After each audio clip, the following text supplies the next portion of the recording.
नमस्कार, मैं हूं धर्मवीर धर्मा और आप देख रहे हैं पॉपुलर न्यूज फ्रंट। इस वक्त हमारे साथ प्रतिभा सिन्हा हैं, जो कि प्रदेश अध्यक्षा है, महिला प्रदेश अध्यक्षा है जनसुराज की। अभी इस वक्त हम इनसे जानेंगे, बिहार में एक बड़ी रैली हुई थी, बिहार बदलाव रैली। इस रैली को कैसे देख रही हैं ये? कुछ लोग कह रहे हैं ये रैलियाँ फ्लॉप हो गई, कुछ लोगों का कहना है कि जाम में लोग फंस गए थे। लेकिन आखिर पूरी सच्चाई क्या है, अभी इनसे जानेंगे, क्योंकि पूरे प्रकरण में यह मंच पे मौजूद रही। प्रतिभा सिन्हा जी, आपका बहुत बहुत स्वागत। धन्यवाद। एक्चुअली में क्या है ना कि प्रशांत किशोर जी जो रैली का आयोजन किए थे, बदलाव रैली का, उसमें काफ़ी भीड़ थी। वहाँ हम पहुँच चुके थे करीब 1 बजे और मेरी भी 7 बसें गई थी, 7-8 मेरी छोटी गाड़ियाँ भी गई थी और मेरे सारे लोग भी पहुँच गए थे वहाँ पे। लेकिन ऐसा लगा जैसे 1 बजे के बाद इतनी जाम लगी कि लोग जहाँ के तहाँ चौक हो गए और वो निकल नहीं पाए, सारी की सारी गाड़ियाँ रुक गई। तो इस तरीके से उसको ये कह देना कि रैली फ्लॉप हो गई, यह बहुत ही गलत होगा। जब हम अपनी आँखों से देख रहे हैं कि वहाँ पर लाखों की भीड़ थी और करीब 2 लाख के करीब लोग रोड पे पड़े हैं, फिर भी हमारे अपोजिशन वाले ये ज़ोर शोर के साथ कहते हैं कि ये रैली फ्लॉप कर गई। फ्लॉप नहीं की है। हम रोज़ अपने वैशाली विधानसभा के अंतर्गत लोगों के बीच जा रहे हैं, लोगों से बातें कर रहे हैं। हमको ऐसा लगता है कि जनसुराज के प्रति लोगों में काफ़ी जागरूकता आ रही है। यानी इसको फ्लॉप कराने की कोशिश की गई है, बिल्कुल कोशिश की गई है। प्रशासन की, नीतीश कुमार जी के दबाव में ये सारा कुछ हुआ है, ताकि प्रशांत किशोर जी जो हैं दब जाए और उनका ये रैली फ्लॉप, क्योंकि उन्होंने कहा था कि ऐसा रैली होगा जो भूतो न भविष्यति, न कभी हुआ न कभी होगा। उन्होंने जो ये घोषणा की और इसको झूठा साबित करने के लिए ये सारी कोशिशें की गई है, क्योंकि रोज़ हम लोग भी देख रहे हैं, समाज के अंदर जा रहे हैं, आ रहे हैं। ऐसी कोई बात नहीं है। प्रशांत किशोर जी के प्रति काफ़ी लोगों की श्रद्धा है, जागरूकता है, बदलाव की ज़रूरत है और लोग मांग भी कर रहे हैं कि बदलाव होनी चाहिए।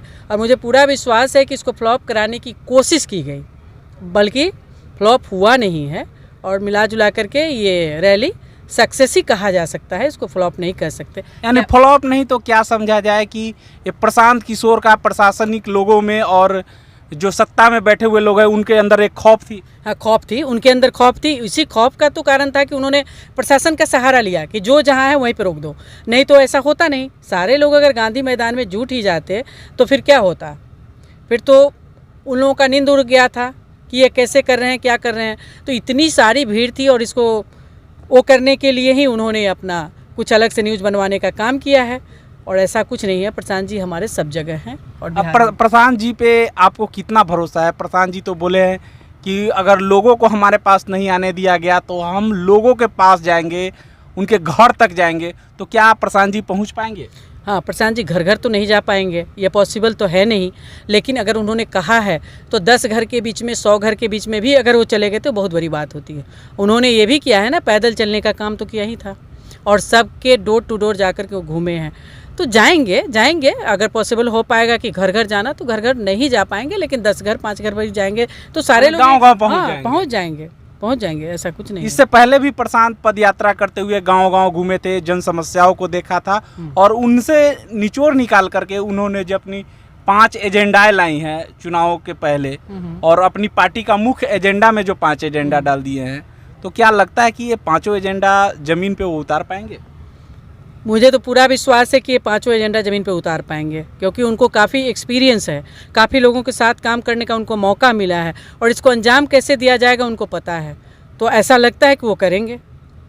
प्रशांत जी तो ऐसे भी रणनीतिकार माने जा रहे हैं। पहले भी 2014 की जब लोकसभा चुनाव हुई थी तो उस समय जो वर्तमान प्रधानमंत्री नरेंद्र मोदी जी हैं, उनका कैंपेनिंग भी इन्होंने ही किया था और इन्हीं के एजेंडा के तहत उन्होंने 15-15 लाखों का वादा किया था। हाँ, बिल्कुल। तो आज वो तो पूरा हुआ नहीं। आज प्रशांत जी चुनाव के पहले अपने घोषणा में कह दिए, अपना एजेंडा में लागू कर दिए हैं।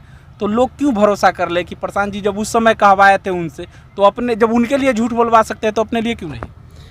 वो तो अब जब सरकार आई, मोदी जी आए, तो उनको ये करने का था ना, तो उन्होंने किया नहीं। ये तो स्ट्रेटजी बना के दिए थे कि भाई आप ऐसे ऐसे करेंगे, जनता के बीच जाएंगे तो आप कारगर होंगे।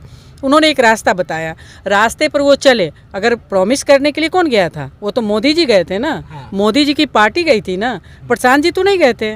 तो प्रशांत जी का इसमें कुछ नहीं है। उन्होंने एक बताया, चाय पे चर्चा भी उन्होंने ही दिया था करने के लिए।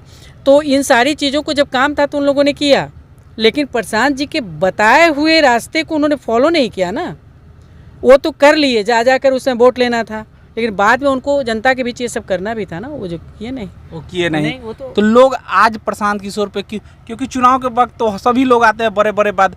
अभी तेजस्वी यादव है बिहार में, युवा चेहरा है, वो भी वादा कर रहे हैं कि हम भी वृद्धा पेंशन बढ़ा देंगे, रोजगार देंगे, नौकरियां देंगे युवाओं को। उनके वादे सारे झूठे होते हैं, उनको तो बहुत सालों से लोग देख रहा है। उन्होंने तो पहले भी कहा था कि हम 10 लाख नौकरी देंगे, लेकिन उनकी सरकार ज़्यादा दिन नहीं चली, गठबंधन टूट गई और वो मात्र 5 लाख ही नौकरियां दे पाए। अरे न तो उनके पास में कोई डाटा है, न उनके पास कोई नॉलेज है। 9वीं पास हैं जो प्रशांत जी हमारे कहते हैं, बिल्कुल सही कहते हैं। और वो क्या है, लालू जी के बेटा है, और बेटा है जिसकी वजह से तेजस्वी को लोग जान रहा है। लेकिन आज तो बिहार के युवा उनको अपना नेता मान रहे हैं। अब जो मान रहा होगा मान रहा है, जिसके लिए अच्छे होंगे। इतना एटीट्यूड से भरे हुए हैं, जो बोलते हैं बोली में आपको लगता है कि मिठास है? बोलने का क्या तरीका होता है, कैसे बोलते हैं? तो बोलने जिसको नहीं आता है, समाज के पास आप कैसे जा रहे हो, आपको कैसे बोलना है, ये भी आपको अगर नहीं पता है तो पॉलिटिक्स में है किस लिए? ये है। तो तेजस्वी को कोई लाइक नहीं करता है, हम लोग जैसे लोग तो लाइक नहीं करते हैं, बिल्कुल भी नहीं। अच्छा, प्रशांत जी पे क्यों भरोसा कर रहे लोग? नेताओं के द्वारा ही अब तक ठगे गए। जितने भी नेता हैं सभी ने वादा किया और मुँह कर गए, उनका काम नहीं किए। अब प्रशांत जी भी अपनी एक पार्टी बना लिया, एक नेता के तौर पे ही देखे जाते हैं। तो प्रशांत जी पे लोग क्यों भरोसा कर ले? प्रशांत जी पे देखिए, कहीं ना कहीं किसी के ऊपर भरोसा तो करना पड़ेगा। अब जब आदमी इतने सालों से 30-35 साल से बिहार की स्थिति इतनी जर्जर है, हम आप सब लोग देख रहे हैं, और हमारे पहले भी जो लोग रहे होंगे देखे हैं। अब उसमें सुधार करना है तो एक विकल्प को चुनना पड़ेगा और विश्वास भी करना पड़ेगा। और जब तक हम विश्वास नहीं करेंगे तो ये होगा नहीं। तो कहीं ना कहीं तो विश्वास, जैसे कि हमारे प्रशांत जी ही कहते हैं कि डॉक्टर इलाज करता है और पेशेंट सही नहीं होता है, तो अगर डॉक्टर उसको डिस्चार्ज कर दे, भाई अपने घर ले जाओ, इनका सेवा करो, अभी बचेंगे नहीं। कोई आता है दूसरा मेडिसिन रिसर्च होकर के आ गया कि भाई ये मेडिसिन को ट्राई करिए, हो सकता है कि 25% आपको फ़ायदा हो, रिकवर हो। हाँ, रिकवर। तो उम्मीद करता है ना इंसान कि भाई चलिए एक बार ट्राई कर लेते हैं, अगर इसमें साइड इफ़ेक्ट नहीं है तो क्या जा रहा है, कर लेते हैं, तो उसमें फ़ायदा हो जाता है। तो इस तरह से ही आप मान के ट्राई करिए ना। हम तो चलिए, अभी प्रतिभा सिन्हा जी थे जिन्होंने बखूबी बता दिया कि किस तरीके से बिहार का जो बीमारी है उसके लिए एक डॉक्टर के तौर पे प्रशांत किशोर जी को देख रहे हैं, क्योंकि प्रशांत किशोर जी यहाँ बीमार लोगों का इलाज करने आए हैं। और अगर एक नेताओं से ठगे जाए तो किसी न किसी पे भरोसा करना पड़ेगा। जिस तरीके से अगर एक डॉक्टर के पास हमारा इलाज पूर्णतः नहीं हो पाता है तो हम दूसरे डॉक्टर को आजमाते हैं, उसी तरीके से कह रहे हैं कि अगर सारे नेताएं जब फ्लॉप नज़र आ रहे हैं तो वैसे स्थिति में कहीं ना कहीं प्रशांत जी एक अनुभवी है और इनको भी आजमा के देखना चाहिए, इन पर भरोसा जताना चाहिए। हो सकता है पूरा का पूरा ना कर पाए, लेकिन कुछ तो रिकवर होगा। जो कुछ कमियां रह गई है इलाज में, उस इलाज को कर पाए प्रशांत जी, वैसे डॉक्टर के रूप में देख रहे हैं प्रशांत जी को ये। प्रतिभा सिन्हा जी, आपने अपना कीमती समय दिया, इसके लिए बहुत बहुत धन्यवाद। आपको भी धन्यवाद, बहुत बहुत धन्यवाद।